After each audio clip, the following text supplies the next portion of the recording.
بسم اللہ الرحمن الرحیم۔ الف لام میم۔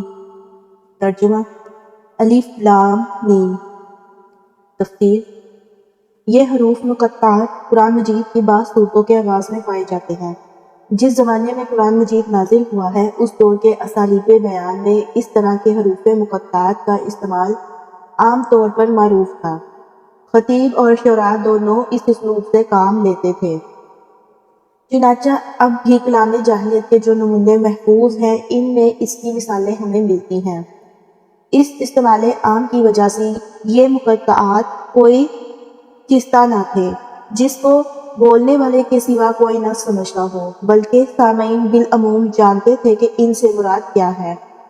یہی وجہ ہے کہ قرآن کے خلاف نبی پاک صلی اللہ علیہ وآلہ وسلم کہ ہم اثر مخالفین میں سے کسی نے بھی یہ اعتراض کبھی نہیں کیا کہ یہ بے معنی حروف کیسے ہیں جو تم بعض صورتوں کی ابتدا میں بولتے ہو۔ اور یہی وجہ ہے کہ صحابہ کرام سے بھی ایسی کوئی روایت منقول نہیں ہے کہ انہوں نے نبی پاک صلی اللہ علیہ وآلہ وسلم سے ان کے معنی پوچھے ہوں۔ بعد میں یہ اسلوب عربی زبان میں متروک ہوتا چلا گیا اور اس بنا پر مفسرین کے لیے ان کے معنی متعین کرنا مشکل ہو گیا۔ لیکن یہ ظاہر ہے کہ نہ تو ان حروف کا مفہوم سمجھنے پر قرآن سے ہدایت حاصل کرنے کا انحصار ہے، اور نہ یہی بات ہے کہ اگر کوئی شخص ان کے معنی نہ جانے گا تو اس کے راہ راست پانے میں کوئی نقص رہ جائے گا۔